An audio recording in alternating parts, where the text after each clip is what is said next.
சிறந்த நேர்த்தியான அமைப்பிலே வடிவமைக்கப்பட்ட பல பகுதிகளை கொண்ட நீளமான ஒரு உரையை நாங்கள் செய்மடுத்தவர்களாக இருக்கின்றோம்.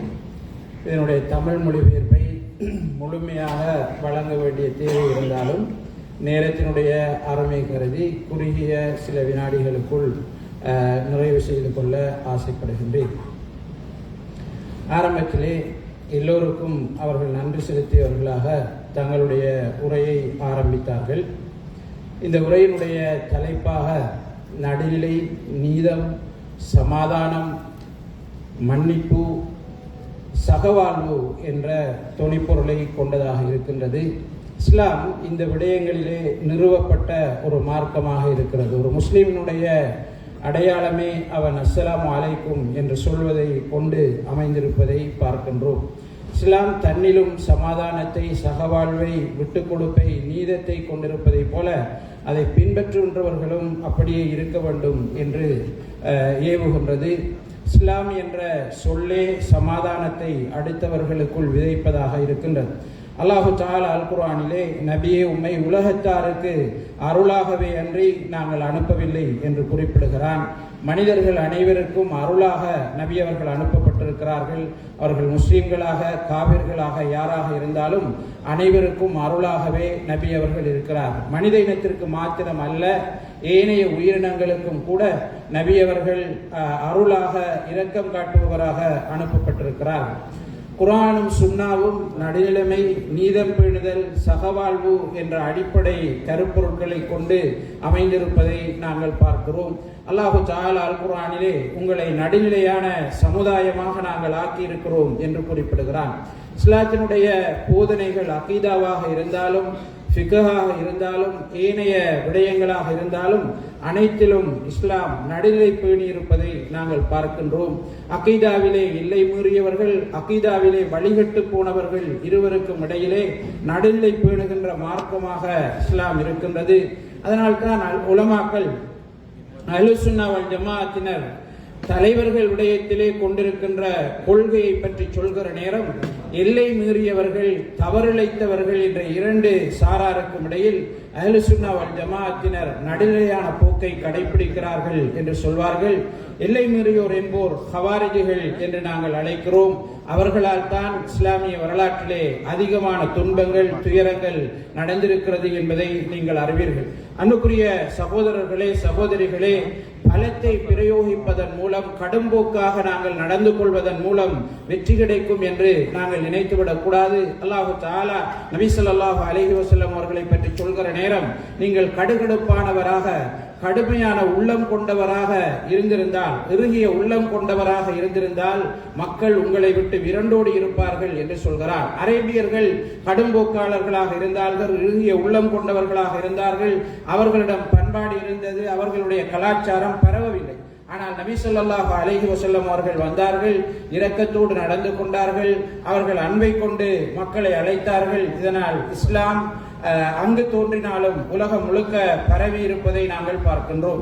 அல்லாஹு தஆலா அல் குர்ஆனிலே, நீ செலவு செய்கின்ற போது அதிகமாக செலவு செய்யவும் வேண்டாம், அதே நேரம் செலவு செய்யாமல் உன்னுடைய கையை கழுத்திலே தொங்கவிட்டு இறுக்கி வைத்துக் கொள்ளவும் வேண்டாம், மூடி வைத்துக் கொள்ளவும் வேண்டாம் என்று அல்லாஹு தஆலா குறிப்பிடுகிறான். எனவே செலவு செய்கிற நேரம் நடுநிலை பேணுமாறு அல் குர்ஆன் சொல்கிறது. நபி ஸல்லல்லாஹு அலைஹி வஸல்லம் அவர்கள் ஹஜ்ஜிலே எறிகின்ற கல்லை தேர்வு செய்கின்ற போதும் கூட மிகச் சிறுகிய கல்லும் இல்லாமல், மிக பெரிய கல்லாகவும் இல்லாமல் நடுநிலையான கல்லாக நபி அவர்கள் தேர்வு செய்தார்கள்.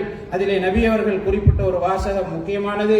உங்களுக்கு எல்லை மீறுவதை நான் எச்சரிக்கை செய்கிறேன். நிச்சயமாக எல்லை மீறுதல், கடும்போக்கு என்பதுதான் உங்களுக்கு முன்பிருந்தவர்களை அழித்து விட்டது என்று நபி ஸல்லல்லாஹு அலைஹி வஸல்லம் அவர்கள் குறிப்பிடுகிறார்கள். அன்புக்குரிய சகோதரர்களே, சகோதரிகளே, நிச்சயமாக நாம் அடுத்தவர்களோடு அடுத்தவர்களோடு நாங்கள் உறவு கொள்கிற நேரம், அடுத்தவர்களோடு எங்களுடைய நடத்தைகள் மன்னிப்பிலே கட்டியெழுப்பப்பட வேண்டும். விசால தன்மை, விரிந்த மனப்பாங்கோடு அவை உருவாக்கப்பட வேண்டும். ஒரு முஸ்லிமை பொறுத்தவரை பண்பாட்டினூடாக அவனுடைய கொள்கையை, மதத்தை சொல்கின்றவனாகவே இருக்கின்றான். நல்ல பண்பாடுடைய ஒரு முஸ்லிம் அவனுடைய பண்பாட்டால் பிரச்சாரம் செய்வதை விட 100 மடங்கு பேச்சால் பேச்சால் பிரச்சாரம் செய்வது தாக்கம் குறைந்ததாகவே இருக்கிறது. அதனால் தான் நபி ஸல்லல்லாஹு அலைஹி வஸல்லம் அவர்கள் சொன்னார்கள், ஒரு மனிதன் விற்றாலும் வாங்கினாலும் அடுத்தவர்களுக்கு கடன் கொடுத்தாலும் விரிந்த மனத்தோடு நடந்து கொள்கிறான் என்றால், அவன் மன்னிப்போடு நடந்து கொள்கிறான் என்றால் அவனுக்கு அல்லாஹு தஆலா அருள் செய்வானாக என்று சொன்னார்கள். சுவர்க்கத்திலே அவர்களுக்கு ஒரு மாளிகையை நான் பெற்றுக் கொடுக்க பொறுப்பாக இருக்கிறேன் என்று நபி ஸல்லல்லாஹு அலைஹி வஸல்லம் அவர்கள் சொன்னார்கள். எனவே விட்டுக் கொடுப்பு நடுநிலை பேணுதல் சகவாழ்வு என்பதின் ஊடாகத்தான் இஸ்லாம் பரவும் என்பதை நாங்கள் அறிந்து வைத்திருக்கிறோம். நபி ஸல்லல்லாஹு அலைஹி வஸல்லம் அவர்களுடைய வரலாற்றை நீங்கள் பார்த்தீர்கள் என்றால் இதற்கு நிறைய உதாரணங்கள் இருக்கிறது. குறிப்பாக நபி அவர்களுடைய போராட்டங்கள் எதுவாக இருந்தாலும் அவர்களாக அதை ஆரம்பிக்கவில்லை. அடுத்தவர்கள் ஆரம்பிக்கின்ற போது தன்னை தற்பாதுகாத்துக் கொள்வதற்காகவே நபி அவர்கள் போராட்டங்களை மேற்கொண்டார்கள் என்பதை நாங்கள் பார்க்கிறோம். எனவே இதுவே இஸ்லாம் எந்த அளவு தூரம் மனிதர்களுக்கு மத்தியில் அன்பையும் நீதத்தையும் சமாதானத்தையும் நடுநிலையையும் சகவாழ்வையும் விதைக்க முயற்சிக்கிறது என்பதற்கான மிகப்பெரிய எடுத்துக்காட்டாக இருக்கிறது. சகோதரர்களே, சகோதரிகளே, நிச்சயமாக நட்பண்புகள் விடயத்திலே மிக அவதானமாக இருந்து கொள்ளுங்கள்.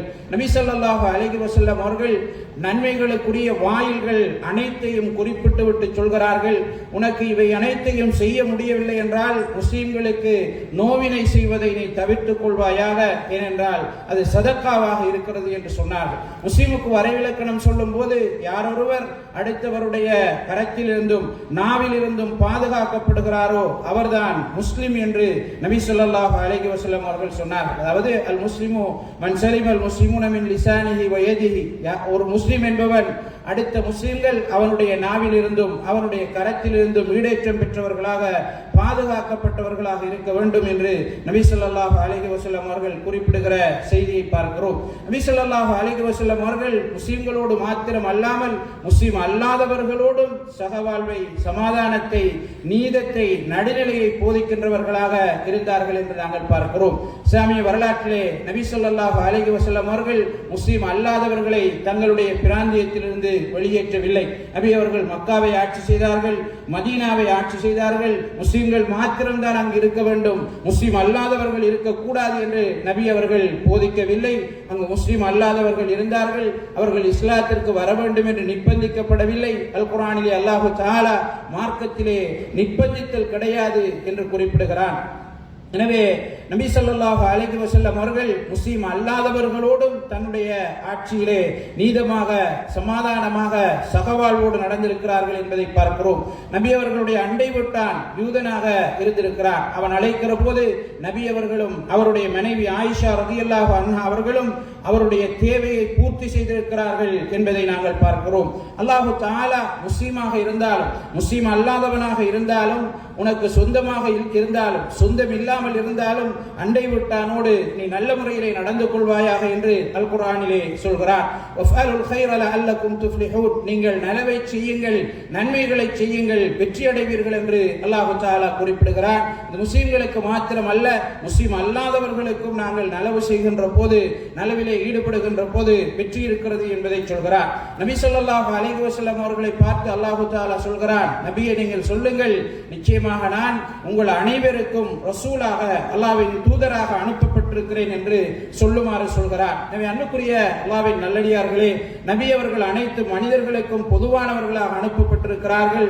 அவர்களுடைய போதனையின் அடிப்படையாக சகவாழ்வும், சமாதானமும், நீதமும், நடுநிலையும் அமைந்திருக்கிறது என்பதே இஸ்லாத்தினுடைய அடிப்படை இதுதான் என்பதை நமக்கு சொல்கிறது. நபி ஸல்லல்லாஹு அலைஹி வஸல்லம் அவர்கள் சொல்கிறார்கள், ஹில்ஃபுல் ஃபுதூல் போன்ற ஒப்பந்தத்திற்கு அல்லது அமைப்புக்கு நான் அழைக்கப்பட்டால் நிச்சயமாக அவர்களோடு நான் சேர்வேன், அவர்களோடு நான் அதிலே கலந்து கொள்வேன் என்று சொன்னார்கள். நபி அவர்கள் செய்த ஒப்பந்தங்கள், நபி அவர்கள் செய்த சமரச பேச்சுக்கள் என்பதை நீங்கள் பார்த்தீர்கள் என்றால் நீதம், அடுத்தவர்களுக்கு உதவி செய்தல், அடுத்தவர்களுடைய விடயத்திலே இரக்கம் காட்டுதல், அனைத்திலும் நடுநிலை பேணுதல் என்ற அடிப்படையிலே அமைந்திருப்பதை நாங்கள் பார்க்கிறோம்.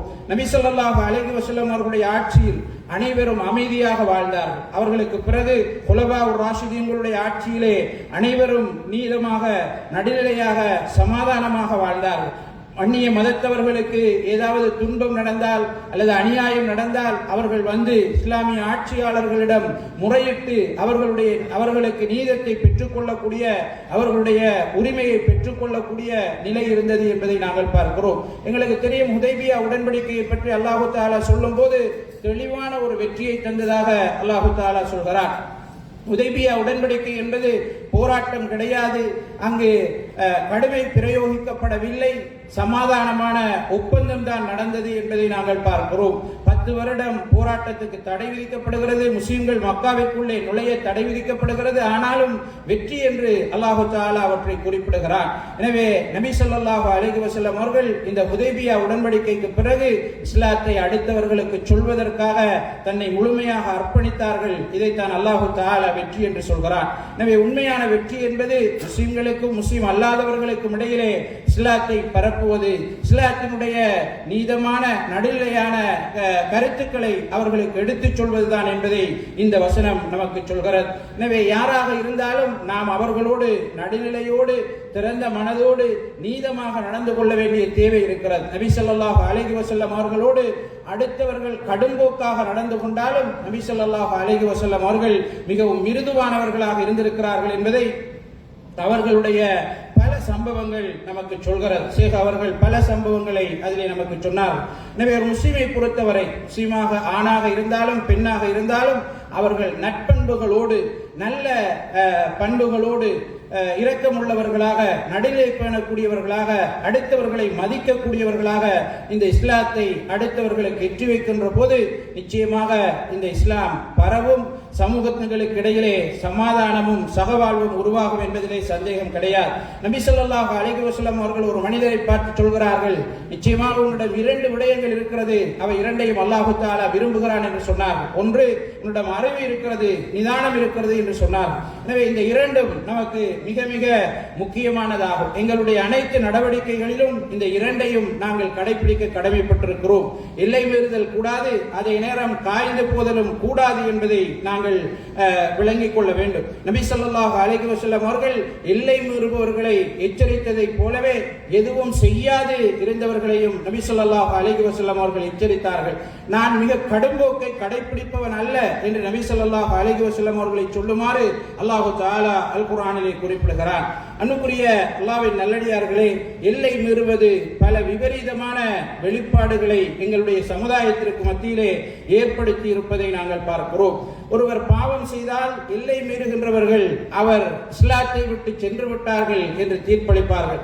ஆனால் அஹ்லு சுன்னா வல் ஜமாஅத்தினரை பொறுத்தவரை அவர் மூமின் தான், ஆனால் அந்த விடயத்திலே பாவம் செய்திருக்கிறார், அவர் அந்த விடயத்திலே இஸ்லாத்தை பின்பற்றவில்லை என்ற கொள்கையை கொண்டிருக்கிறார்கள்.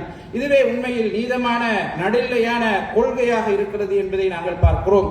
ரசூலுல்லாஹி ஸல்லல்லாஹு அலைஹி வஸல்லம் அவர்கள் கனிமத் பொருட்களை பங்கு வைத்துக் கொண்டிருக்கிற நேரம் ஒருவர் நுழைகிறார். அல்லாஹ்வை பயந்து கொள்ளுங்கள், இந்த பங்கு வைப்பு அல்லாஹு தஆலாவுடைய திருப்பொருத்தத்தை நாடி செய்யப்பட்டது அல்ல, நீதத்தை நிறைவேற்றுங்கள் என்று நபி ஸல்லல்லாஹு அலைஹி வஸல்லம் அவர்களிடம் சொன்னார்கள். அவர் நபி ஸல்லல்லாஹு அலைஹி வஸல்லம் அவர்கள் அதை நிதானமாக கையாண்டார்கள். அவரை நபி ஸல்லல்லாஹு அலைஹி வஸல்லம் அவர்கள் கடும்போக்கோடு கையாளாமல் அவர் விடயத்திலே நபி அவர்கள் சஹாபாக்களுக்கு உபதேசம் செய்கிறார்கள்.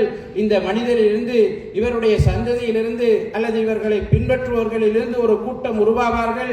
அவர்களுடைய தொழுகையை உங்களுடைய தொழுகையுடன் ஒப்பிட்டு நீங்கள் உங்களை குறைப்பட்டுக் கொள்வீர்கள், நோன்பை உங்களோடு ஒப்பிட்டு உங்களை நீங்கள் குறைப்பட்டுக் கொள்வீர்கள்.